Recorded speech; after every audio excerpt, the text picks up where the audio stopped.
میرے اعمال کی اصلاح کرم سے کر دے۔ الحمدللہ رب العالمین والصلاة والسلام علی سید المرسلین اما بعد فاعوذ باللہ من الشیطان الرجیم بسم اللہ الرحمن الرحیم۔ پڑھیے الصلاة والسلام علیک یا رسول اللہ وعلی آلک واصحابک یا حبیب اللہ۔ الصلاة والسلام علیک یا نبی اللہ وعلی آلک واصحابک یا نور اللہ۔ حضرت سیدنا شیخ احمد بن ثابت مغربی رحمۃ اللہ تعالی علیہ فرماتے ہیں، ایک دن میں دیوار کے ساتھ ٹیک لگائے قبلہ رخ درود پاک کے ٹاپک پر مضمون کو ترتیب دے رہا تھا۔ اسی دوران میری آنکھ لگ گئی اور اب میں نے خواب میں دیکھا کہ ایک سنسان جگہ پر ہوں جہاں کوئی عمارت نہیں اور کچھ لوگ جامع مسجد کے دروازے پر موجود ہیں اور باقی مسجد کے اندر۔ میں اندر گیا تو ان لوگوں کے درمیان بیٹھ گیا۔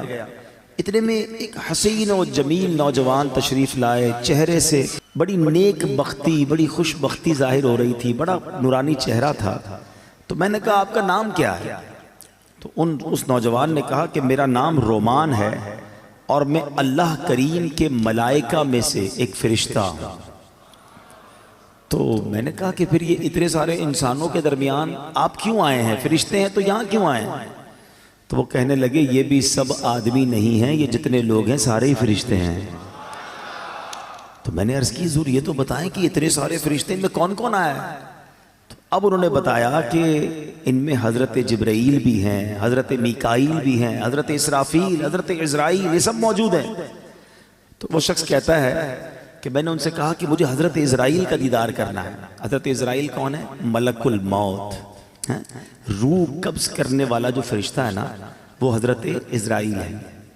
تو فوراً ان میں سے ایک صاحب اٹھے، بڑے نہایت حسین و جمیل تھے، تو فرمایا میں اللہ پاک کا بندہ عزرائیل ہوں۔ تو وہ کہتے ہیں میں نے ان سے عرض کی کہ حضور میں آپ کو نبی پاک پیارے آقا صلی اللہ تعالیٰ علیہ وسلم کا واسطہ دے کر ایک التجا کرنا چاہتا ہوں، ایک ریکویسٹ کرنا چاہتا ہوں کہ جب میری جان آپ نکالیں گے نا، جب میری روح قبض کریں گے تو آپ نے نرمی کرنی ہے، آسانی کرنی ہے۔ اللہ اکبر۔ ملک الموت نے فرمایا تو پھر ایسا کرو کہ رسول پاک صلی اللہ تعالیٰ علیہ وسلم پر کثرت سے درود پاک پڑھتے رہا کرو۔ ہائے ہائے ہائے، درود پاک کثرت سے پڑھنا، جہاں بہت ساری فضیلتیں ہیں نا وہاں جو جان کنی کی تکلیف ہے، جو سکرات کی تکلیف ہے، جو تکلیف ہے نا موت کی، بعض لوگوں کو شاید یہ اندازہ نہیں کہ فلاں اچانک دنیا سے چلا گیا، ابھی تو بیٹھا تھا آنکھیں بند ہو گئیں۔ ہمیں نہیں پتا کہ موت کی تکلیف کیا ہے۔ روایتوں میں یہ مضبوط ملتا ہے کہ موت اس سے زیادہ سخت ہے کہ بندے پر اس کو کینچیوں سے کاٹا جائے۔ موت کا جو درد ہے، وہ جو سختی ہے، وہ اس سے زیادہ سخت ہے کہ اسے ہانڈیوں میں ابالا جائے۔ موت کی سختی بڑی خطرناک ہے۔ نصیب والے ہوتے ہیں کہ جن کی موت آسانی سے آ جائے، روح جو ہے وہ آسانی سے قبض کر لی جائے۔ نزا کا جو وقت ہے نا، سکرات کا جو عالم ہے، ہم اللہ سے دعا کرتے ہیں محبوب پاک علیہ الصلوۃ والسلام کے جلووں میں عافیت والی ہمیں موت نصیب فرمائے۔ ایسی تھوڑی شعراء نے اپنے کلام میں التجائیں کی ہیں۔ وہ کیا خوبصورت شعر ہے، اے سبز گنبد والے منظور دعا کرنا، جب نزع کا وقت آئے دیدار عطا کرنا، اتنا تو کرم کرنا اے آمنہ کے جائے، جب جان لبوں پر ہو تم سامنے آ جانا، مقبول یہ عرض میری محبوب خدا کرنا، جب نزع کا وقت آئے دیدار عطا کرنا۔ ہم سب چاہتے ہیں نا کہ حضرت اسرائیل ملک الموت آسانی سے روح قبض کریں، ویسے سچی بات پتہ ہے کیا ہے کہ جب ان کی یاد میں زندگی گزرتی ہے نا، عشق رسول میں زندگی گزرتی ہے، آقا کی سنتوں پر عمل کر کے نبی پاک کی رضا والی زندگی گزرتی ہے نا، تو کیا خوبصورت شاعر بات لکھتے ہیں کہ جب تیری یاد میں دنیا سے گیا ہے کوئی، اللہ کرے کہ آقا کی یاد میں بس نبی پاک کے تصور میں جائیں، مدینہ پاک میں آقا کے جلووں میں دنیا سے جائیں، پھر کیا ہوگا؟ جب تیری یاد میں دنیا سے گیا ہے کوئی، جان لینے کو دلہن بن کے قضا آئی ہے۔ ہاں پھر اس کی جان بڑی آسانی سے نکلتی ہے، وہ تو نبی پاک کے جلووں میں گم ہوتا ہے نا۔ تو اللہ کرے کہ موت کے وقت آقا کا جلوہ نصیب ہو جائے، لیکن کام کیا کرنا ہے اس کے لیے؟ کثرت سے درود پاک، چلتے پھرتے اٹھتے بیٹھتے نہیں پڑھتے لوگ درود، فضول باتوں کے لیے گھنٹوں پڑے ہیں، درود پاک زبان پر بہت تھوڑا آتا ہے۔ آج ہی چیک کر لو نا، اپنے آپ کو چیک کر لے، آج پورے دن میں کتنی بار درود پڑھا ہے؟ ٹائم نکالا کرو، تسبیح جیب میں رکھا کرو، کہتے ہیں نا درود پاک اور ذکر الہی کرنے کے بہانے ڈھونڈا کرو، جہاں موقع ملا تسبیح نکالی شروع ہو گئے۔ تسبیح نہ بھی ہو تو پڑھ سکتے ہیں، لیکن تسبیح یاد دلاتی ہے، اس لیے میں کہہ رہا ہوں اللہ کرے کہ میری بھی عادت بن جائے، آپ کی بھی عادت ہو جائے، اور ہم بس کثرت سے اللہ اور اس کے حبیب کا ذکر کرتے رہیں، فضول باتوں سے بچتے رہیں، اور ہماری زبان اس مبارک ذکر میں تر ہو جائے۔ بڑی پیاری التجا امیر اہل سنت کی ہے، مل کے آقا علیہ السلام کی بارگاہ میں عرض کرتے ہیں، ذکر و درود ہر گھڑی ورد زبان رہے، ورد زبان رہے، میری فضول گوئی کی عادت نکال دو، میری فضول گوئی کی عادت نکال دو۔ آئیے مل کر محبت کے ساتھ بآواز بلند درود پاک پڑھ لیں، صلو علی الحبیب۔ آج جس موضوع پر میں نے کچھ مدنی پھول پیش کرنے ہیں، یوں سمجھیے اس کا آغاز تو درود پاک کی اس فضیلت سے ہی ہو چکا کہ جو سکرات کا وقت ہے، جو موت کی سختیاں ہیں، کیا ہم اسے یاد رکھتے ہیں؟ یہ ایک ایسی حقیقت ہے کہ جسے ہم بھول جاتے ہیں، زندگی میں ایسے زندگی گزار رہے ہوتے ہیں کہ جیسے مرنا ہی نہیں ہے۔ تو آج اسی حقیقت پر کچھ مدنی پھول پیش کروں گا، اللہ کرے کہ فکر آخرت اور آخری جو سفر ہے اس کی تیاری کا ہمارا ذہن بن جائے۔ حجت الاسلام امام محمد بن محمد غزالی علیہ رحمت اللہ الوالی لکھتے ہیں، بنی اسرائیل میں ایک بڑا مغرور شخص تھا، ایک بند کمرے میں تھا۔ بڑے لوگ ہوتے ہیں نا، ان کے کمروں میں ہر کسی کو آنے کی اجازت نہیں ہوتی، گارڈز آگے سیکرٹری، اجازت کے بغیر کوئی نہیں آ سکتا، اور ان کو اس بات پر بعض اوقات بڑا غرور بھی ہوتا ہے، فخر ہوتا ہے کہ میری ٹیریٹری میں کوئی پیر نہیں رکھ سکتا۔ اچانک کمرے میں ایک شخص داخل ہوا، اس مغرور شخص نے زور سے چلا کر کہا، کون ہو؟ کیسے آ گئے میرے کمرے میں بغیر اجازت؟ تمہیں پتہ نہیں میں کون ہوں؟ میں اس واقعے کا خلاصہ عرض کر رہا ہوں۔ تمہیں اجازت کس نے دی میرے کمرے میں آنے کی؟ تو کہتا ہے کہ مجھے اس گھر کے مالک نے اجازت دی ہے، اور میں وہ ہوں جسے کوئی روک نہیں سکتا۔ مجھے بادشاہوں سے بھی اجازت لینے کی ضرورت پڑتی نہیں، مجھے کسی کا دبدبہ ڈرا نہیں سکتا، اور نہ ہی مجھ سے کوئی بچ سکتا ہے۔ اور جب یہ باتیں سنی نا اس مغرور شخص نے، جس کا سٹائل ہی الگ ہوتا تھا، جو بڑے چلا کر بڑے غصے میں لوگوں سے باتیں کرتا تھا، اب اس کا جو غصہ ہے وہ نیچے آ گیا۔ اب ہے کون یہ تو بتائیں، کہیں آپ ملک الموت تو نہیں؟ اللہ اکبر۔ اب حضرت ملک الموت نے کہا، ہاں میں ملک الموت ہوں، مجھے کوئی دروازہ نہیں روک سکتا، مجھے کوئی گارڈ، مجھے کوئی کر و فر کہیں بھی جانے سے نہیں روک سکتا۔ اب وہ کہتا ہے کہ حضور تھوڑی سی مہلت مل سکتی ہے، اگر آپ میری روح قبض کرنے آئے ہیں تو کچھ دن، کچھ گھنٹے تو دیجئے نا، مجھے تو پتہ ہی نہیں ہے، مجھے کچھ توبہ کرنی ہے، کچھ نیکیاں کرنی ہیں، کچھ نیک اعمال کرنے ہیں۔ اب ملک الموت نے فرمایا کہ تمہاری سانسیں پوری ہو چکی ہیں، اب تمہارا وقت اینڈ ہو چکا ہے۔ تو کہا اچھا پھر یہ تو بتائیں، اگر میری روح قبض کریں گے تو مجھے لے کر کہاں جائیں گے؟ تو ملک الموت نے فرمایا اس مقام پر جہاں تو نے اپنے اعمال بھیجے ہوئے ہیں، جس طرح کے اعمال کیے ادھر لے کے جاؤں گا۔ کہ حضور میں نے تو نیکیاں نہیں کی، کوئی اچھا گھر بھی تیار نہیں کیا ہے۔ ملک الموت نے فرمایا کہ پھر تمہیں بھڑکتی آگ کی طرف لے کر جائیں گے جو تیرا گوشت پوشت نوچ لے گی۔ یہ کہہ کر ملک الموت نے اس کی روح قبض کر لی، وہ مردہ ہو کر گر پڑا، گھر میں کوہرام مچ گیا، رونا دھونا مچ گیا۔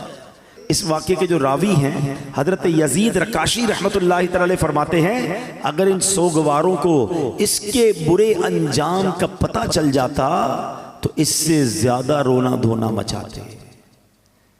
اب میرے پیارے اسلام پہ سوچئے، یہ ہمارے ساتھ بھی تو ہونا ہے نا، کبھی دفتر میں بیٹھے ہوں گے، کبھی گھر میں لیٹے ہوں گے، پتہ نہیں کبھی کہاں ہوں گے، اور اچانک ملک الموت آ جائیں گے اور ہماری روح قبض کر لی جائے گی، کوئی چانس نہیں ملے گا۔ جس کو مرنا ہو کیا وہ ایسے جیتا ہے جیسے ہم جی رہے ہیں؟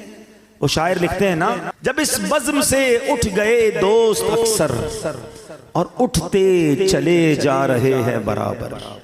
ذرا غور تو کیجئے نا، آپ کے رشتہ داروں میں سے کتنے لوگ چلے گئے، آپ کے پڑوسیوں میں سے کتنے لوگ چلے گئے، ارے آپ کی عمر کے دوستوں میں سے کتنے لوگ چلے گئے، بلکہ میں تو ان لوگوں کو بھی جانتا ہوں کہ جن کی عمر مجھ سے کم تھی، وہ بھی دنیا سے چلے گئے۔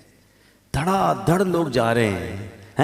جب اس مذہب سے اٹھ گئے دوست اکثر اور اٹھتے چلے جا رہے ہیں برابر، یہ ہر وقت پیش نظر جب ہے منظر، یہاں پر تیرا دل بہلتا ہے کیوں کر، جگہ جی لگانے کی دنیا نہیں ہے، یہ عبرت کی جا ہے تماشا نہیں۔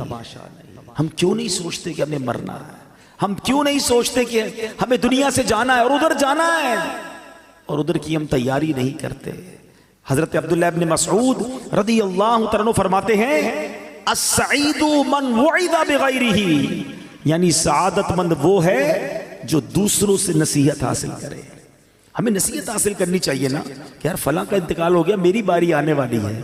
کبھی جنازہ پڑھتے ہوئے، کبھی قبرستان میں مردے کو قبر میں اتارتے ہوئے، کبھی مسجد کا اعلان سنتے ہوئے کہ جناب فلاں کا رضائے الہی سے انتقال ہو گیا، ہم کیوں نہیں سوچتے میرا نام بھی اسی اسپیکر سے اعلان ہوگا کہ ان کا بھی رضائے الہی سے انتقال ہو گیا ہے۔ دوست احباب گھر والے کچھ دیر آنسو بہائیں گے، کچھ دیر یاد کریں گے، مگر پھر کہیں گے جلدی کرو، جنازے میں دیر نہیں کرنی چاہیے۔ پھر ہمارے گھر سے جنازہ اٹھے گا، وہ بھی نصیب والے ہوتے ہیں جن کا گھر سے جنازہ اٹھتا ہے۔ بعض اوقات تو ایسی جگہ موت آتی ہے کہ لوگوں کو کفن بھی نہیں ملتا، قبر بھی نہیں ملتی ہے۔ اللہ سے دعا کرتے ہیں کہ اللہ عافیت والی موت عطا فرما، کٹنے والی، پھٹنے والی، جلنے والی، ڈوبنے والی موت سے محفوظ فرما، عافیت والی ہو، کلمے والی ہو۔ اللہ کریم ہے نا، میرے رب سے تو مانگ سکتے ہیں نا، ہم اللہ سے مانگتے ہیں کہ مولا ہمیں زندگی بھی شان والی عطا فرما، موت بھی شان والی عطا فرما، ایمان والی عطا فرما، کلمے والی عطا فرما، عبرت والی موت نہ دینا مالک کہ مرنے کے بعد لوگ کہیں کہ دیکھو باتیں تو بڑی بڑی کرتا تھا، اس کی موت کیسی ہوئی ہے۔ اللہ ایسی موت سے ہم سب کو محفوظ فرمائے، برے خاتمے سے بچائے۔ خدایا برے خاتمے سے بچانا، خدایا برے خاتمے سے بچانا، پڑھوں کلمہ جب نکلے دم یا الہی، پڑھوں کلمہ جب نکلے دم یا الہی۔ آج کل تو لوگ قبرستان میں جا کے ہنسی مذاق کر رہے ہوتے ہیں، قبرستان میں جا کر موبائل فون پہ کاروبار چل رہا ہوتا ہے، ادھر میت دفنائی جا رہی ہے، ادھر آپس میں دوست کل کی پلاننگ کر رہے ہوتے ہیں۔ قبرستان عبرت کی جگہ ہے، قبرستان میں ہنسنے والوں کا کیا حال ہوتا ہے، آؤ میں آپ کو ایک واقعہ سناتا ہوں۔ خواجہ خواجگان خواجہ غریب نواز، خواجہ معین الدین چشتی اجمیری، خواجہ غریب نواز نے ایک واقعہ سنایا کہ ایک مرتبہ میں اور شیخ اوحد کرمانی رحمت اللہ تعالی علیہ سفر پر تھے، ہماری ملاقات ایک بوڑھے میاں سے ہوئی، وہ بزرگ تھے اور یاد الہی میں انتہائی مشغول تھے۔ کہتے میں نے ایسا بندہ یاد الہی میں مشغول پہلے نہیں دیکھا تھا۔ میں نے ان سے سلام کیا، ہاتھ ملایا تو معلوم ہوا کہ ان کے ہاتھ پر تو گوشت ہی نہیں ہے، اتنا کمزور، اتنے دبلے پتلے تھے۔ تو خواجہ صاحب کہتے ہیں کہ میرے دل میں خیال آیا کہ یہ اتنے کمزور کیوں ہیں۔ اس سے پہلے کہ میں سوال کرتا وہ روشن ضمیر تھے، میرا سوال جان لیا۔ کہتے ہیں کہ میں ایک دن اپنے دوست کے ساتھ قبرستان گیا، تھوڑی دیر ہم قبر کے پاس بیٹھ گئے، آپس میں باتیں ہونے لگی جیسے دوستوں میں باتیں ہوتی ہیں۔ کہتے اتفاقاً ایسی بات ہوئی کہ مجھ سے کہا لگ گیا، زور سے ہنس پڑا۔ اسی وقت قبر سے آواز آئی، اے غافل، جس کو ایسا مقام درپیش ہو اسے ہنسی سے کیا کام۔ کہتے جو ہی میں نے وہ آواز سنی میں اٹھ کھڑا ہوا، جو دوست میرے ساتھ تھا میں نے اسے الوداع کہا، مسجد میں آ گیا، بیٹھ گیا، مجھ پر ہیبت طاری ہو گئی، قبر سے آواز آئی تھی نا۔ کہتے میں قبرستان میں ہنسا، مجھ پر ایسی غفلت آ گئی کہ میں قبر کے پاس جا کر ہنسنے لگا۔ کہتے مجھے اتنی شرمندگی محسوس ہوئی، وہ دن ہے اور آج کا دن ہے، 40 سال ہو گئے میں نے شرم کے مارے آسمان کی طرف منہ نہیں کیا ہے، اور میں اس بات سے ڈر رہا ہوں کہ قیامت کے روز اللہ کی بارگاہ میں کیسے منہ دکھاؤں گا، کیا منہ لے کر جاؤں گا۔ اے میرے پیارے اسلامی بھائی، قبرستان عبرت کی جگہ ہے، مذاق مستی اور دنیاوی باتیں کرنے کی جگہ نہیں ہے۔ آپ کو پتہ ہے کہ سیدنا عثمان غنی رضی اللہ تعالیٰ عنہ عشرہ مبشرہ میں سے ہیں، ذوالنورین ہیں، اور 2 بار نبی پاک سے جنت خریدی ہے، ایسی عظیم ہستی ہیں۔ مگر جب آپ قبرستان جاتے تھے نا، آپ کی اتنا روتے تھے کہ آپ کی داڑھی آنسوں سے تر ہو جاتی تھی۔ لوگ کہتے ہیں آپ اتنا کیوں روتے ہیں؟ آپ کے سامنے کبھی حشر کی بات بھی ہوتی ہے، جہنم کا ذکر بھی ہوتا ہے، اب اتنا نہیں روتے۔ قبر کی بات ہوتی ہے یا آپ قبرستان جاتے رونا شروع کر دیتے ہیں۔ کتنی کمال کی بات کی آپ نے فرمایا قبر ہی پہلی منزل ہے، جو پہلی منزل میں کامیاب ہو گیا نا وہ آگے بھی کامیاب ہو گیا، جو ادھر ہی پکڑا گیا پھر آگے اور مشکل ہے نا۔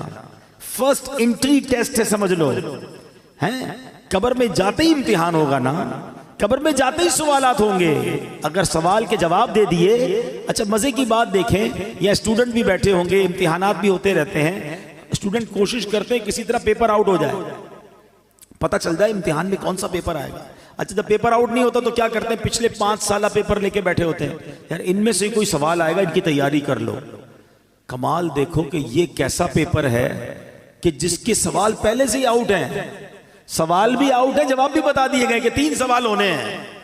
قبر میں جانے کے بعد ہر بندے سے سوال ہوگا، من ربکا، تیرا رب کون ہے، ما دینکا، تیرا دین کیا ہے، اور پھر ایک پیارا سا چہرہ دکھایا جائے گا اور پوچھا جائے گا ما کنت تقول فی ھذا الرجل، کہ اس مبارک چہرے والی ہستی کے بارے میں دنیا میں کیا کہا کرتا تھا۔ اور تینوں سوالوں کا جواب ہمیں پتا ہے، من ربک، ربی اللہ، اللہ ہمارا رب ہے نا، ما دینک، دینی الاسلام، دین میرا اسلام ہے۔ اور ہمیں پتا ہے کس کا چہرہ دکھایا جائے گا، کیا کہیں گے، ہوا رسول اللہ صلی اللہ تعالی علیہ وسلم، یہ تو میرے آقا جناب رسول اللہ صلی اللہ تعالی علیہ وسلم ہے۔ مگر یہ اتنا سمپل نہیں ہے، ہاں سوال بھی پتا ہے، جواب بھی پتا ہے۔ اب میں آپ کو آؤ ایک کمپیریزن سمجھاتا ہوں، میرے بچوں جو خاص طور پہ اسٹوڈنٹس ہیں، بلکہ جتنے بھی لوگ ہیں، سب نے دنیا کے امتحان کبھی نہ کبھی دیے ہوں گے۔ What is the difference between worldly examination and examination of the grave؟ دنیا کے امتحان اور قبر کے امتحان کا میں فرق آپ کو سمجھاتا ہوں۔ دنیا کا امتحان جب بھی ہوگا ڈیٹ پہلے سے پتا ہوگا. ایسا ہی ہے نا, 2 مہینے باقی ہیں, 3 مہینے باقی ہیں, فلاں تاریخ کو میتھس کا پیپر ہوگا, پھر اردو کا ہوگا, پھر سائنس کا ہوگا, جو بھی پیپر ہے, پیپر کے ٹاپکس بھی پتہ ہیں, ڈیٹس بھی پتہ ہیں. ٹھیک ہے, جیسے جیسے امتحان قریب آئے گا ہم تیاری بڑھاتے جاتے ہیں. کل صبح پیپر ہے, رات نیند نہیں آتی, ایسا ہی ہے. سیکنڈ, دنیا کا پیپر جب بھی دے دے, آپ پیپر دیتے ہیں, رزلٹ کچھ دنوں بعد یا کچھ مہینوں بعد آتا ہے. ٹھیک ہے. تیسری بات, پیپر میں فیل ہو گئے, ایک چانس ملتا ہے, کیا کہتے ہیں اس کو, سپلیمنٹری پیپر یا ضمنی امتحان, کہ چلو یار فیل ہو گئے دوبارہ دے دو. اچھا اس میں بھی فیل ہو گئے, پھر کیا ہوگا, میکسیمم کیا ہو جائے گا, 1 سال اور پڑھنا پڑے گا نا. 8ویں کا امتحان دیا, پاس نہیں ہوئے, چلو بھائی 8ویں دوبارہ پڑھ لو, 9ویں دوبارہ پڑھ لو. یہ 4 باتیں یاد رکھیے گا. ڈیٹ پہلے سے پتا ہے, ٹھیک ہے, تاکہ تیاری کر لیں. سیکنڈ, امتحان کے بعد رزلٹ کافی دنوں بعد آتا ہے, اور ایک آدھا پیپر, ایک آدھا سوال رہ گیا تو سپلیمنٹری کا موقع ہے. چوتھا, اگر فیل ہی ہو گئے تو پھر کیا ہوگا, آپ کو 1 سال پڑھنا پڑے گا. ایک 5واں بھی مسئلہ ہے جو آج کل زیادہ ہے, کہ دنیا کے امتحان میں تھوڑے پیسے دے کر, تھوڑی رشوت دے کر, معاذ اللہ, یہ چیٹنگ کر کے بھی لوگ پاس ہو جاتے ہیں.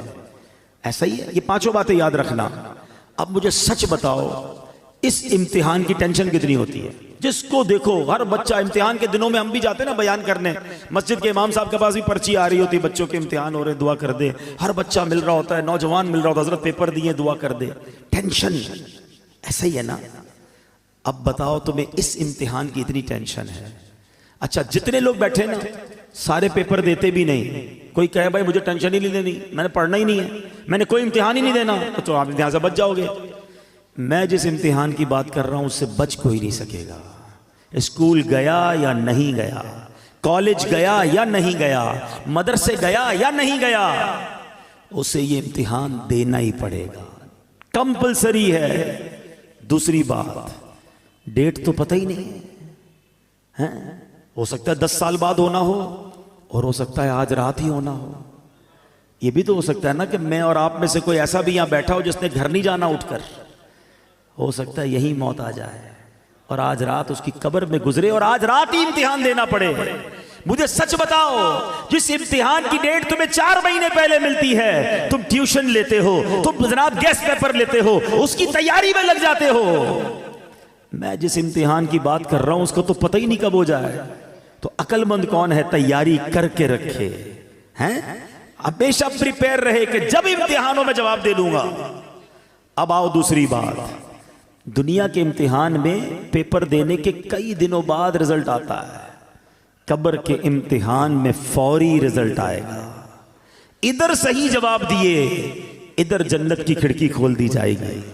پتہ فرشتے کیا کہیں گے مرنے والے کو جو صحیح جواب دے گا نا, نم کا نومت العروس, سو جا کہ جیسے دلہن سوتی ہے. اسے قبر ایسے دبائے گی, قبر ہر کسی کو دبائے گی, یاد رکھیے گا. کسی کو تو ایسے دبائے گی جس سے رب ناراض ہوا, پسلیاں ایک دوسرے میں پیوست ہو جائیں گی, ٹوٹ جائیں گی پسلیاں. مگر کسی کو ایسے دبائے گی جیسے ماں دباتی ہے اپنے بچے کو, پیار سے. اور جس نے غلط جواب دیا, جو جواب نہ دے سکا, انتظار نہیں ہوگا, اسی وقت قبر میں جہنم کی کھڑکی کھلے گی, آگ برسا دی جائے گی اور قبر اسے تہس نہس کر دے گی.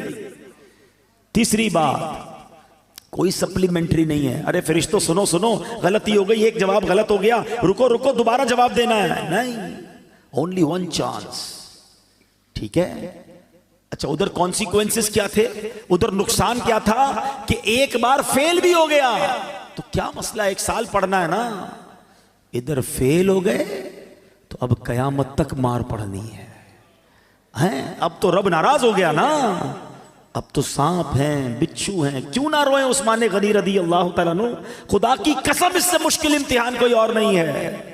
مگر عقل تو دیکھو ہماری, کہ دنیا کے امتحان, دنیا کے انٹرویو, دنیا کی آڈٹ رپورٹ, دنیا کا ٹیکس رپورٹ, ارے کوئی ہم سے رپورٹ مانگے گھبراہٹ شروع ہو جاتی ہے.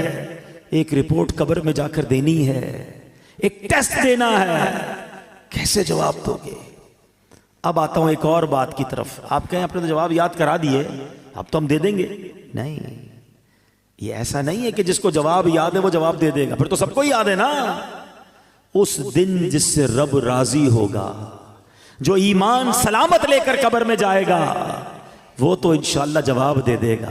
اور عاشق رسول تو سبحان اللہ، عاشق رسول تو موت کا انتظار کرتا ہے، اس کو پتا ہے کہ آقا کا قبر میں دیدار ہونا ہے۔ اعلیٰ حضرت فرماتے نا، جان دے دو وعدہ دیدار پر، ارے جان دو گے تو دیدار ہوگا نا، جان دے دو وعدہ دیدار پر، نقد اپنا دام ہو ہی جائے۔ ہاں، عاشق رسول کو گھبراہٹ نہیں ہوتی، گھبراہٹ اسے ہو جس کی قبر میں کیڑے پڑنے ہیں، نمازیں پڑھی ہیں، سنتوں پر عمل کیا ہے، درود پاک پڑھا ہے، حرام روزی سے بچا ہے، حرام دیکھنے سے بچتا ہے، قرآن پاک کی تلاوت کرتا ہے، اللہ کی رضا والے کام کرتا ہے، ماں باپ کا ادب کرتا ہے، انشاءاللہ اس کی قبر تو نور نلا نور ہونی ہے، اس کو تو دنیا سے زیادہ راحت قبر میں ملے گی، جنت کی کھڑکی کھل جائے گی، جنت کی نعمتیں نصیب ہو جائیں گی۔ عاشق رسول کی تو کہتے ہیں نا، اس کی ترجمانی شاعر کرتے ہیں کہ وہ تو جب آقا قبر میں آئیں گے نا، تو جب پوچھیں گے فرشتے کہ یہ کون ہے، تو کیا کہیں گے؟ میرا دین و ایمان فرشتے جو پوچھے تمہاری جانب، اشارہ کروں میں تمہاری جانب، اشارہ کروں۔ ہم تو آقا کا انتظار، جو عاشق رسول ہے نا، وہ تو فرشتوں سے کہے گا، فرشتوں سے کہے گا ایسی جلدی بھی نہ کرو، میں تو آقا کے دیدار تو کرنے دو، ایسی جلدی بھی کیا آج کی رات ہے، قبر میں سرکار تشریف لائیں تو میں قدموں میں گروں، گر فرشتے بھی اٹھائیں تو میں ان سے یوں کہوں کہ اب تو پائے ناز سے میں اے فرشتوں کی اٹھوں، مر کے پہنچا ہوں یہاں اس دل ربا کے واسطے۔ عاشق رسول کے وارے نیارے ہوں گے، مگر صرف نعرے لگانے والا نہیں ہے، صرف نیازی نہیں نمازی بھی ہو، صرف نعرے لگانے والا نہیں سنتوں پر عمل کرنے والا بھی ہو، حرام چیزوں سے بچنے والا ہو۔ اور جس سے رب ناراض ہو گیا نا، ہاں یقین کریں، ہمیں اندازہ ہی نہیں کہ ایمان سلامت لے کر جانا یہ کتنی بڑی چیز ہے۔ بڑے بڑے بزرگان دین رویا کرتے تھے، تڑپا کرتے تھے، گھبراتے تھے۔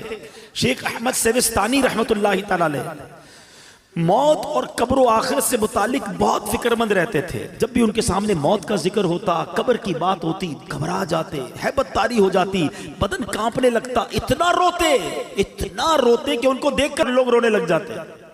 اور پھر فرماتے، اے عزیزوں، جسے موت آنی ہے، جس کے پیچھے ملک الموت ہیں، جس نے قیامت جیسا ہولناک دن دیکھنا ہے، اس سے نیند اور ہنسی سے کیا واسطہ؟ ایسا آدمی فضولیات میں کیسے مشغول ہو سکتا ہے؟ پھر فرماتے، اے عزیزوں، قبروں میں لیٹے ہوئے مردے چونٹیوں اور سانپوں کی گرفت میں ہیں، مٹی کے قید خانے میں بند ہیں، اگر تمہیں ان کا حال معلوم ہو جائے تو کھڑے کھڑے نمک کی طرح پگھل جاؤ۔ اے عزیزوں، جا کر موت کی تیاری میں لگ جاؤ، وہ دن ہم سب کو پیش آنے والا ہے، شاید ہم اپنا ایمان سلامت لے کر جانے میں کامیاب ہو جائیں۔ اب حضور خواجہ غریب نواز نے یہ واقعہ سنایا اور خود خواجہ غریب نواز رونے لگے۔ فرمایا، اس ذات کی قسم جس کے قبضے میں میری جان ہے، اس دن سے لے کر آج تک مجھ پر موت اور قبر کی ہیبت طاری ہے، اور میں اندر ہی اندر گھلتا جا رہا۔ یہ کون کہہ رہا ہے؟ خواجہ خواجہ، وہ ہستی جن کے ہاتھوں پر 90 لاکھ غیر مسلم مسلمان ہوئے ہیں۔ وہ کہتے ہیں میں اندر گھل رہا ہوں موت کی فکر سے، قبر کی فکر سے۔ ہم نے دین کا کوئی کام کیا نہیں، ہم نے گناہوں کے انبار لگائے ہوئے ہیں، مگر ہماری ہنسی ختم نہیں ہوتی ہے، ہماری غفلتیں ختم نہیں ہوتی۔ دوستوں کے ساتھ بیٹھے تو غیبتوں کے انبار، اکیلے میں گھر میں بیٹھے تو حرام دیکھتے ہیں، کاروبار پر جائیں تو حرام کماتے ہیں، جھوٹ غیبت نہ جانے کون سا گناہ ہے جو ہم سے نہیں ہو رہا، اور کوئی فکر ہی نہیں کہ ایمان سلامت ہوگا کہ نہیں، قبر میں ہوگا کیا میرا۔ ہے میرے پیارے اسلامی بھائیو، اس وقت مہنگائی کا دور ہے، اچانک مہنگائی بڑھ گئی ہے، لوگ پریشان ہیں، گھر کیسے چلاؤں گا، خرچہ کیسے پورا کروں گا، کتنی ٹینشن میں، جدھر بیٹھو ایک ہی ٹینشن ہے۔ میں نہیں کہتا ٹینشن نہیں ہے، واقعی ٹینشن ہے سب کو، اللہ ہمارے وطن پر خیر فرمائے، لیکن ذرا غور کرو، کبھی ایسا ہوا کہ دوستوں میں بیٹھ کر یہ ٹینشن ہو کہ یار مرنے کے بعد کیا ہوگا، ایمان سلامت رہے گا کہ نہیں؟ قبر روشن ہوگی کہ نہیں؟ اللہ راضی ہوگا کہ نہیں؟ قیامت کے دن مجھے رب کی عرش کا سایہ ملے گا کہ نہیں؟ اعمال نامے کھل گئے تو میری بے عزتی کیسی ہوگی؟ میں ذلیل کیسا ہو جاؤں گا؟ یار کوئی طریقہ تو بتاؤ، اللہ کو راضی کیسے کروں؟ کوئی طریقہ تو بتاؤ میری بخشش ہو جائے۔ Nobody talk about it، کوئی بات ہی نہیں کرتا، کسی کو لگتا ہے فکر ہی نہیں ہے۔ اور جن بزرگوں کے ہم نام لے کر جی رہے ہیں نا، میں ان کی باتیں کر رہا ہوں۔ اے خواجہ کی چھٹی منانے والوں، میں خواجہ کی بات کر رہا ہوں۔ آؤ غوث پاک کے مرید بیٹھو، میں تمہیں غوث پاک کے بارے میں بتاتا ہوں۔ اتنے بڑے بزرگ ایسے نہیں تھے، ان کے نام بڑے بڑے۔ شیخ عبد القادر جیلانی، آپ فرماتے لوگ کہہ رہے ہیں آج عید کا دن ہے، عید کا دن ہے۔ عبد القادر کے لیے عید کا دن وہ ہوگا جب اپنا ایمان سلامت لے کر قبر میں جائے گا۔ شیخ عبد القادر جیلانی وہ کہہ رہے ہیں، ہاں وہ کہہ رہے ہیں، یہ حقیقت کو جان گئے تھے، یہ خوف خدا والے تھے۔ خدا را میرے پیارے اسلامی بھائیوں، میں آپ کو صحیح بتا رہا ہوں، آپ اگر مہنگائی کے ٹینشن سے، روزگار کے ٹینشن سے، دنیا کی پرابلم سے نکلنا چاہتے ہیں نا، میں آپ کو ایک طریقہ بتاتا ہوں، آپ اپنے اللہ کو راضی کر لیں۔ ہاں، رحمان الدنیا والآخرہ ہے وہ۔ لوگ کہتے ہیں کبھی کبھی یار آخرت کے ساتھ ساتھ دنیا بھی ہونی چاہیے۔ او بھائی یہ فارمولہ ہی غلط ہے۔ میرا رب آخرت کا بھی مالک ہے، دنیا کا بھی مالک ہے۔ میں اسے راضی کر لوں، وہ میری دنیا بھی اچھی کر دے گا، میری آخرت بھی اچھی کر دے گا۔ ایک ٹارگٹ زندگی میں بنا لو، میں نے اللہ کو ناراض نہیں کرنا ہے، میں نے اللہ کی رضا والے کام کرنے ہیں۔ واللہ وہ تمہاری روزی میں برکت ڈالے گا، وہ تمہارے دل میں سکون ڈالے گا، تمہارے گھر میں سکون اور چاشنی ڈال دے گا، تمہارے گھر میں عافیت آ جائے گی، لائف انجوائے کرنے لگو گے، کیونکہ رب راضی ہے نا۔ ایک فارمولہ یاد رکھو، جس سے رب راضی اس سے سب راضی۔ ہم رب کو راضی نہیں کرتے، ہم سب کو راضی کرتے ہیں۔ ہمیں رب کو راضی کرنا ہے، اس کی نافرمانی والے کام نہیں کرنے۔ اللہ کے حبیب علیہ الصلوۃ والسلام سنو کیا فرماتے ہیں۔ اچھا آپ میں تھوڑی سی مسکنسیپشنز بھی دور کر دوں۔ بعض اوقات جب ہم اس طرح کی باتیں کرتے ہیں، موت کے موضوع پر بات کرتے ہیں، تو لوگ کہتے ہیں یار اتنی مرنے پہ کیا بات کرنا، موت پر اتنی بات کیوں کرتے ہیں؟ آؤ میں آج آپ کو قرآن و حدیث کے ذریعے سمجھاتا ہوں ہمارا رب اور اللہ کے حبیب علیہ الصلوۃ والسلام ہمیں موت کو یاد کرنے کا کیسا درس دے رہے ہیں۔ یہ کوئی چال چلی گئی ہے ہمارے ساتھ، یہ کوئی شیطان نے گیم کھیلا ہے ہمارے ساتھ کہ ہمارے پاس سارے ٹاپکس ہیں، ہم ہر موضوع پر بات کرتے ہیں، ہم موت پر بات نہیں کرتے ہیں۔ حالانکہ اسے یاد کرنے کی ترغیبات قرآن و حدیث میں موجود ہیں۔ اللہ کے حبیب علیہ الصلوۃ والسلام فرماتے ہیں اے طارق مرنے سے پہلے موت کی تیاری کر لو۔ آقا نصیحت فرماتے تھے موت کی تیاری کرنی ہے نا، تو کیا تیاری کرنی ہے؟ قبر کے لیے فرنیچر بنانا ہے، ایئر کنڈیشن لگوانا ہے قبر میں، پنکھا ونکھا لگانا ہے، یا ریشمی کوئی سلک کا مہنگا والا کفن سلوانا ہے؟ کیا لے کر جائیں گے قبر میں؟ کچھ بھی نہیں۔ کبھی کفن میں جیب دیکھا ہے؟ قبر میں تجوری دیکھی ہے؟ جس مال کے لیے ہم دوڑے پھر رہے ہیں، مارے پھر رہے ہیں، روز گنتے ہیں جیب میں کتنے، گھر میں کتنے، بینک میں کتنے، اتنا ہے بے وفا مال۔ پتہ ہے آپ کو جس دن ہمارا انتقال ہوگا نا، جو بینک کے پیسے ہیں گھر میں پڑے وہ تو سب چلے گئے نا، وہ تو ہمارے رہیں گے نہیں، رشتہ داروں کے ہو جائیں گے۔ میرے جیب میں بھی جو پیسے ہوں گے نا وہ بھی نکال لیے جائیں گے کہ اب یہ میت کا نہیں ہے، یہ ورثاء کا مال ہے۔ ارے ایک تھوڑے روپے تو لے جانے دو، کچھ نہیں لے جا سکو گے، ایک ایک روپیہ چلا جائے گا۔ میں بڑی گہری بات کرنے جا رہا ہوں، میں نے ایک جملہ ایک جگہ سنا تھا، میں بھول نہیں پاتا، بڑی کمال کی بات ہے، بڑی گہری بات، اللہ کرے آپ سمجھ جاؤ۔ ہم زندگی میں جتنے کماتے ہیں نا، نارملی اس کا 5, 10 یا 15% خرچ کر پاتے ہیں اپنی ذات پر، ورنہ بچوں پر خرچ ہوتا ہے، فیملی پر خرچ ہوتا ہے، یا ہم چھوڑ کے چلے جاتے ہیں۔ آپ حساب اٹھا لیں، ہم نے زندگی میں جتنے بھی کمائے پورے ایک تو خرچ نہیں ہوتے، چھوڑ کے بھی جاتے ہیں بچوں کے لیے، یا جتنا لائف میں بھی خرچ کرتے ہیں تو اپنی ذات پر 5% یا 10% خرچ کر پاتے ہیں۔ ایسا ہی ہے۔ وہ جملہ یہ ہے کہ کمانے 100 ہیں، خرچ اپنے اوپر 5 کرنے ہیں، اور جواب بھی 100 کا دینا ہے۔ بات بڑی گہری ہے۔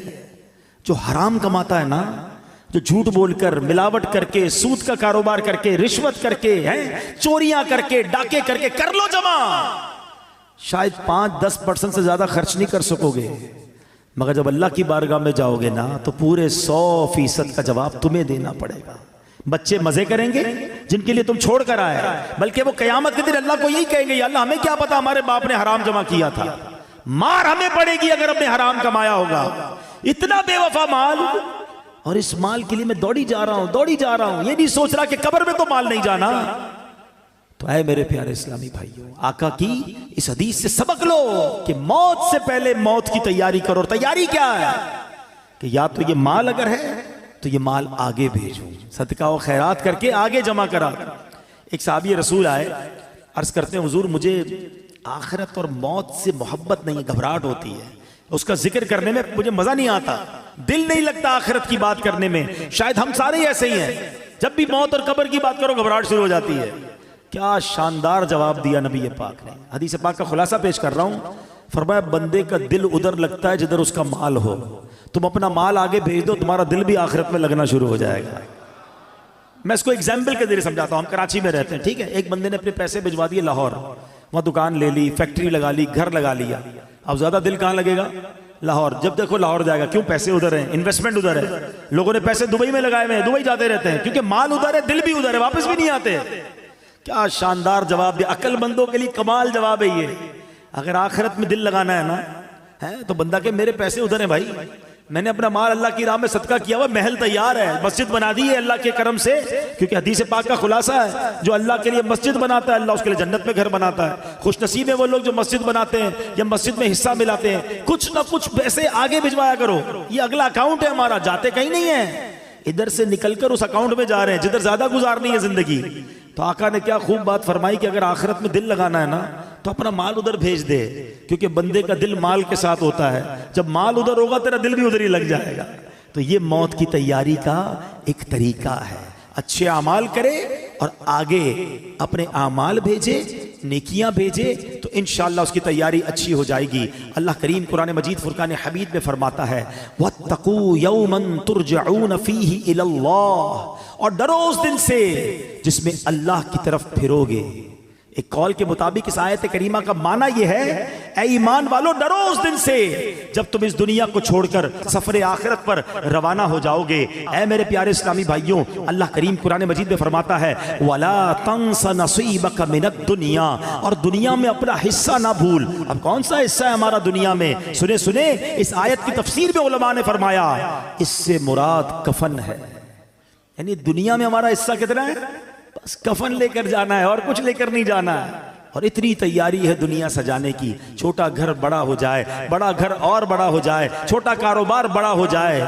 میں نہیں کہتا کاروبار بڑا نہ کریں، میں نہیں کہتا گھر بڑا نہ بنائیں، مگر اس گھر میں، اس کاروبار میں، اس دنیا میں اتنے غرق تو نہ ہو جائے نا کہ پہلے تو حلال اور حرام کی تمیز اٹھ جائے اور پھر مرنے کا ہی خیال نہ رہے۔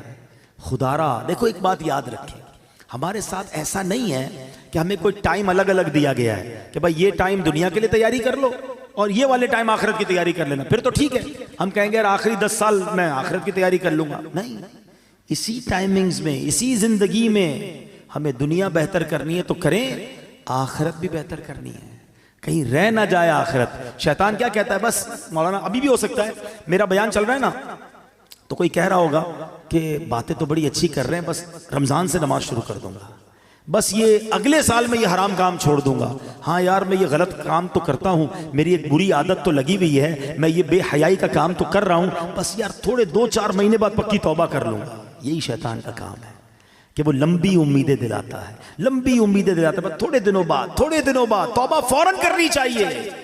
شیطان کیسا مردود ہے اور کیسے مرواتا ہے۔ مجھے بنی اسرائیل کا یہ پرانا کتابوں میں واقعہ لکھا وہ یاد آ گیا کہ 2 بھائی تھے، اوپر نیچے رہتے تھے، first floor ground floor. Ground floor والا بھائی بدکار، شرابی، کبابی، بے حیائی کے کام کرنے والا، اور اوپر والا بھائی تہجد گزار، قرآن پڑھنے والا، دین کا کام کرنے والا۔ شیطان بڑے بھائی کے پاس گیا اور اسے کہتا ہے کہ یار 40 سال ہو گئے تیری زندگی کو، کوئی مزہ نہیں کیا لائف میں، کوئی انجوائمنٹ نہیں، سارا دن ذکر تسبیح، میں نے اللہ پاک کی قدرت لوح محفوظ پر دیکھ لیا ہے، تیری عمر 80 سال ہے، ایک کام کر 20 سال انجوائے کر، مزے کر، رنگ رلیاں منا لے، آخری 20 سال پھر توبہ کر کے عبادت کر لینا۔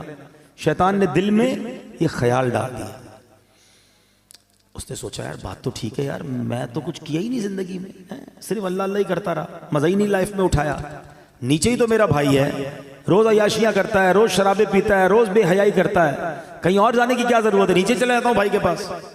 وہ اللہ کی کرنی دیکھو کہ جو نیچے والا بھائی تھا اس کے دل میں خیال آیا کہ یار کب تک گناہ کرے گا، اتنی شرابیں، اتنی بے حیائیاں، اتنی بدکاریاں، مرنا نہیں تجھے، توبہ کر۔ دل میں خیال آیا، کہتا ہے ایک میرا بھائی ہے اوپر، جب دیکھو عبادت ریاضت، چلو کہیں اور نہیں جاتا، اپنے نیک بھائی کے پاس جاتا ہوں، اس کے پاس جا کے اللہ سے معافی مانگتا ہوں۔ اللہ کی کرنی دیکھیں، یہ گناہگار اپنے کمرے سے نکلتا ہے اوپر جانے کے لیے، اور وہ نیک اپنے کمرے سے نکلتا ہے نیچے آنے کے لیے۔ جب وہ سیڑھی پہ آتا ہے نا اوپر والا، اس کا پیر پھسلتا ہے، لڑکتا ہوا نیچے والے بھائی پہ گرتا ہے، دونوں بھائی نیچے گرتے ہیں، دونوں کا انتقال ہو جاتا ہے۔ اب پتہ ہے فیصلہ کیا ہوتا ہے؟ اوپر والا گناہ کے لیے چل پڑا تھا، نافرمانی کے لیے چل پڑا تھا، فرمایا اس کی نیکیاں برباد کر دی جاتی ہیں، اور یہ گناہگار توبہ کے لیے چل پڑا تھا، اللہ سے دوستی کرنے چل پڑا تھا، شرمندگی تھی دل میں، فرمایا یہ چلنا جو ہے اس کا اللہ کی بارگاہ میں ایسا قبول ہوا، اس کے سارے گناہ معاف کر دیے جاتے ہیں۔ ہائے ہائے ہائے، یہ ہے میرے رب کی رحمت۔ ہم کتنے ہی گناہگار کیوں نہ ہو، چل تو پڑو یار، توبہ کے راستے پہ چل پڑو نا، اسے راضی کرنے کے راستے پہ چل پڑو یار۔ کب تک سوچتے رہیں گے، کب تک نماز قضا کرتے رہیں گے، کب تک جھوٹ بولتے رہیں گے، کب تک حرام کماتے رہو گے، کب تک ماں باپ کو ستاتے رہو گے، کب تک جوا کھیلتے رہیں گے، کب تک شراب اور بے حیائی کے کام کرتے رہو گے۔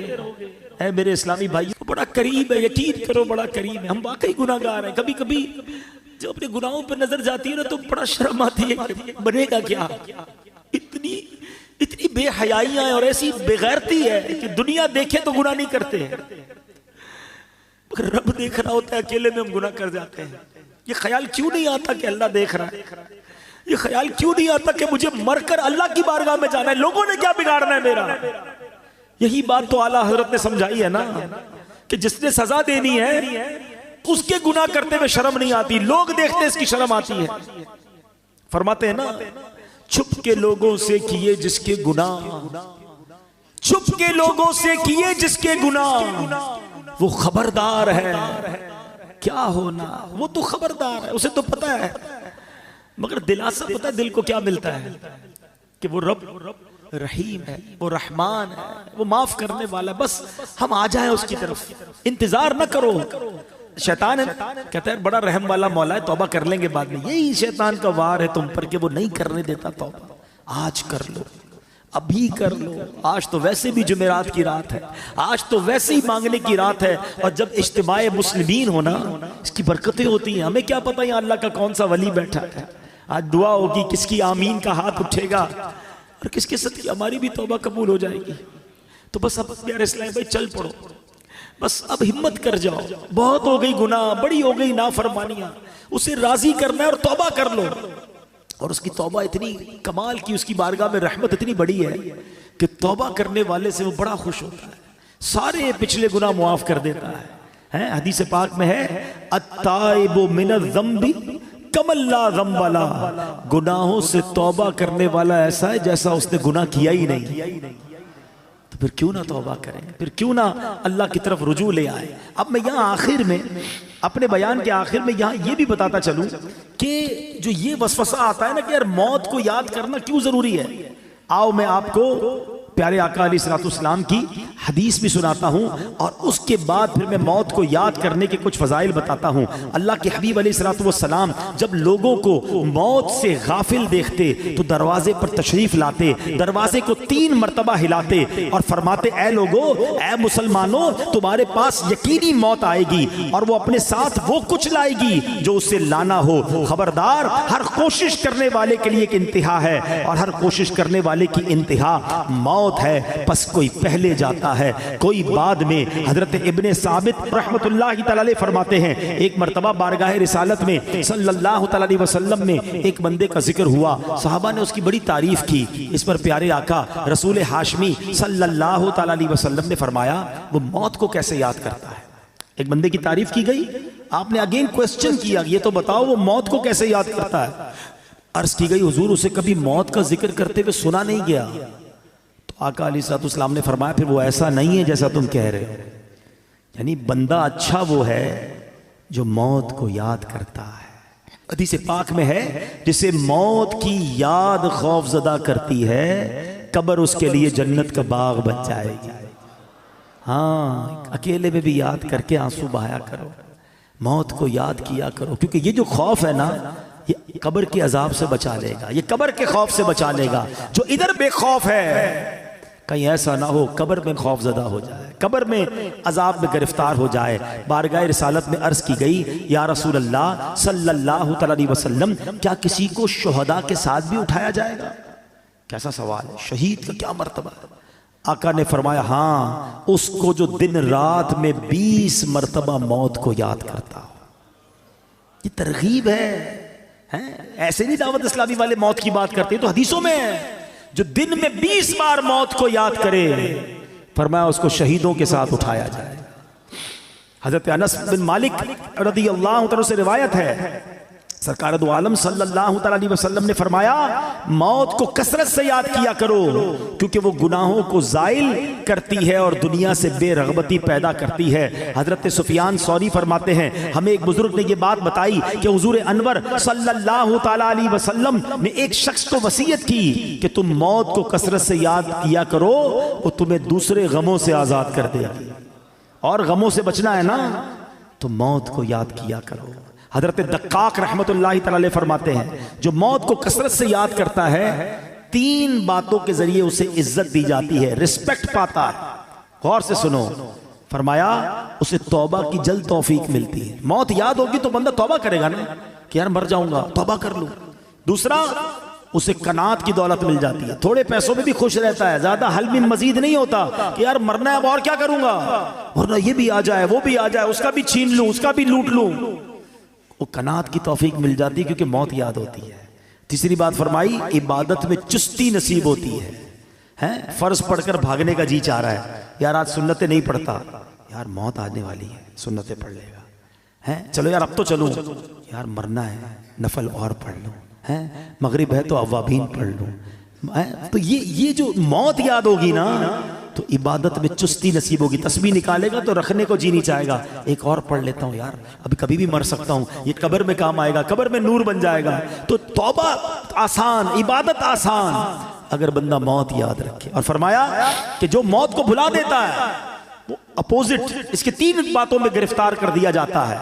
توبہ میں تاخیر کرتا ہے, یار بعد میں کر لوں گا ابھی تو جوانی ہے, ابھی تو شادی بھی نہیں ہوئی ہے, ابھی کیا توبہ کروں, مزے کر لوں پھر اللہ اللہ کروں گا.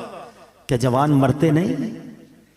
شادی سے پہلے مرتے ہوئے نہیں دیکھا اپنے لوگوں کو, کبھی بھی جا سکتے ہیں.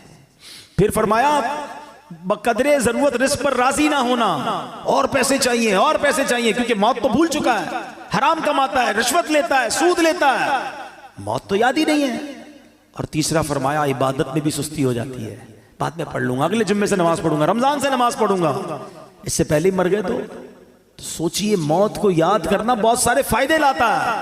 حضرت کعب الاحبار رحمت اللہ تعالی فرماتے ہیں جو موت کو پہچان لیتا ہے اس پر دنیا کے غم و مصائب آسان ہو جاتے ہیں. اے میرے پیارے اسلامی بھائیوں, امام حسن بصری رحمت اللہ تعالی نے فرماتے ہیں نبی پاک نے صحابہ کرام سے پوچھا کیا تم سب جنت میں داخل ہونا چاہتے ہو؟ یہی سوال میں آپ سے کر لوں, سارے کہیں گے نا کہ ہم جنت میں جانا چاہتے ہیں. صحابہ نے کہا حضور جی ہاں یا رسول اللہ صلی اللہ علیہ وسلم. تو اللہ کے حبیب نے فرمایا اپنی امیدوں کو مختصر کرو, موت کو آنکھوں کے سامنے رکھو اور اللہ پاک سے حیا کا حق ادا کرو. اللہ کرے کہ یہ باتیں ہمیں یاد رہیں, ہم اپنی موت کی تیاری کی کوشش کرتے رہیں اور تیار رہیں. میں ایک مشورہ دیتا ہوں, ہم میں سے کسی کے پاس گارنٹی ہے کہ وہ 1 سال زندہ رہے گا؟ 1 مہینہ, اچھا 1 دن, آج صبح تک کوئی زندہ رہے گا اس کی ہاتھ اٹھا دے. آگاہ اپنی موت سے کوئی بشر نہیں, سامان 100 برس کا ہے, پل کی خبر نہیں. اس کا مطلب ہمیں پتہ ہی نہیں کب مر جائیں, آج بھی مر سکتے ہیں نا, تیاری کب کرو گے؟ تیار رہنا پڑے گا. یعنی میں روزانہ ایسے جیوں کہ آج مر جاؤں پھر بھی اللہ راضی ہوگا, قبر جنت کا باغ بنے, ایسی لائف گزارنی ہے. تو ایسی لائف گزارنے کے لیے ہمیں اپنے شیڈول کو, اپنے لائف سٹائل کو بدلنا پڑے گا نا. ویسے بھی کراچی کے حالات ہمارے سامنے ہیں، ہمارے سامنے آئے دن کوئی حادثہ ہوتا ہے، خبر آتی ہے، ویڈیو آتی ہے کہ نوجوان دنیا سے چلا گیا۔ اللہ ہماری حفاظت فرمائے، ہماری جان، مال، عزت، آبرو، آل اور اولاد سب کی حفاظت فرمائے۔ لیکن ڈاکوؤں سے بچ گئے، چوروں سے بچ گئے، مرنا پھر بھی ہے، ہاں موت سے نہیں بچ سکتے، تیاری کر لو نا۔ تو آؤ مل کر آخرت کی تیاری کرتے ہیں۔ یقین کریں دعوت اسلامی سے بہت ساری وجوہات کی وجہ سے پیار ہے، مگر ایک پیار کی وجہ یہ بھی ہے کہ یار یہ کمال کا ماحول ہے، ہمیں پکڑ پکڑ کر آخرت کی یاد دلاتا ہے۔ ہم غافل ہو جاتے ہیں، کبھی رائٹ ہو جاتے ہیں، کبھی لیفٹ ہو جاتے ہیں، یہ پھر ہمیں ٹریک پہ لاتا ہے کہ کدھر جا رہے ہو۔ جنت کا راستہ تو یہ ہے، اللہ کی رضا کا راستہ یہ ہے، ایمان سلامت لے کر قبر میں جانے والا راستہ یہ ہے۔ پکڑ لو اس ماحول کو، چھوڑا نہ کرو۔ یہ اسلام پہ نظر آتے ہیں کچھ لوگ آگے پیچھے ہو جاتے ہیں، یا یہ پھر آئیں گے، پھر درس دیں گے، پھر مسجد میں لے جائیں گے۔ کدھر لے جا رہے ہیں تمہیں؟ تمہارے رب کے پاس لے جا رہے ہیں۔ اگر یہ کہتے ہیں مدنی قافلوں میں چلو، تو کیا قافلے میں جا کر آپ ہمارے امیر قافلوں کو 5-5 ہزار کا لفافہ دیتے ہو؟ اس کا کیا فائدہ ہے؟ وہ اس لیے بلاتا ہے کہ 3 دن آؤ، اللہ کے گھر میں رہ کے رب کو راضی کر لو، قبر کی تیاری کر لو، قبر روشن کر لو، ان کا شکریہ ادا کیا کرو، ان سے بھاگا نہ کرو۔ یہ تم سے محبت کرتے ہیں، یہ تمہیں بلاتے اس لیے ہیں کہ آؤ ہم مل کر اپنی آخرت روشن کر لیں۔ دنیا تو گزر ہی جانی ہے، 50 60 70 سال ختم ہونے والی۔ یار ہم میں سے کئیوں کے بال سفید ہو گئے، کتنا جیئیں گے یار؟ اب تو مرنے والے ہیں، پتہ نہیں کب دنیا سے چلے جائیں گے۔ تو ادھر کی تیاری کر لو، ادھر مار نہ پڑے، ادھر کچھ بھی نہیں کر سکیں گے اگر سانپ اور بچھو قبر میں آ گئے۔ ارے آج تو ایک کیڑا ادھر آ جائے ہماری چیخ نکل جاتی ہے، ابھی لائٹیں بند ہو جائے تو ہم گھبرانا شروع کر دیں گے۔ قبر میں کیا ہوگا اگر اللہ ناراض ہو گیا؟ ان دعوت اسلامی والوں کا ساتھ دو، آیا کرو اجتماع میں، جایا کرو مدنی قافلے میں، درس ہو تو بیٹھ جایا کرو، نماز پڑھو تو نفل بھی پڑھ لیا کرو، تھوڑا قرآن بھی پڑھ لیا کرو، دور نہ جاؤ مسجدوں سے۔ اللہ بڑا کریم ہے، وہ رحیم ہے، گناہ گار ہے، وہ بخش دے گا، لیکن بس دوستی رکھو، اللہ کے دوستوں سے دوستی رکھو۔ آؤ میں بھی نیت کروں، آپ بھی نیت کریں کہ مرتے دم تک دعوت اسلامی کے ماحول سے وابستہ رہیں گے، پابندی سے ہفتہ وار اجتماع میں شرکت کریں گے انشاءاللہ، جب موقع ملے، جب موقع ملے انشاءاللہ مدنی قافلوں میں سفر کریں گے انشاءاللہ۔ اب بس آج پکی توبہ، بس اب گناہ نہیں کرنے، ہمت کرو۔ ہاں مجھے سب پتا ہے، مجھے کسی کو بتانے کی ضرورت نہیں، اور آپ کو بھی کسی کو بتانے کی ضرورت نہیں، آپ کو سب پتا ہے کون جھوٹ بول رہا ہے، کون حرام دیکھ رہا ہے، کون حرام کما رہا ہے، کون ماں باپ کو ستا رہا ہے، کون معاذ اللہ اپنے دوستوں کے ساتھ بیٹھ کر نشہ کر رہا ہے، سب کو پتا ہے۔ ہمیں نہ بھی پتا ہو نا تو اللہ کو تو پتا ہے نا، کسی کو نہ بھی بتاؤ رب تو دیکھ رہا ہے نا۔ بس آج اسی رب سے دل ہی دل میں کہہ دو نا، اے اللہ معاف کر دے، اللہ معاف کر، اب نہیں کروں گا، اللہ تجھے ناراض نہیں کروں گا، ہو گئے گناہ، کر لی خطائیں، کمزور ہوں نا، لے گیا شیطان گناہوں کے اڈے پر،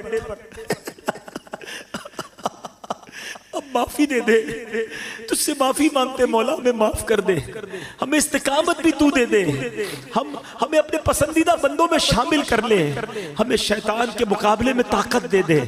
ہم ہمت تو کر رہے ہیں، اے اللہ طاقت تو نے دینی ہے، مدد تو نے کرنی ہے، بس آج یہ اپنے دل میں نیت کر لو، اپنے رب سے خود ہی وعدے کر لو، وہ بڑا کریم ہے، وہ بڑا رحیم ہے، وہ نگاہ بھی فرمائے گا، وہ مدد بھی فرمائے گا، اور وہ ہمیں اچھا بھی کر دے گا۔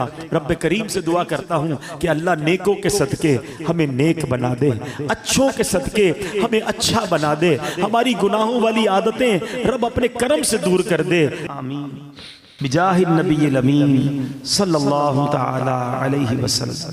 میرے اعمال کی اصلاح کرم سے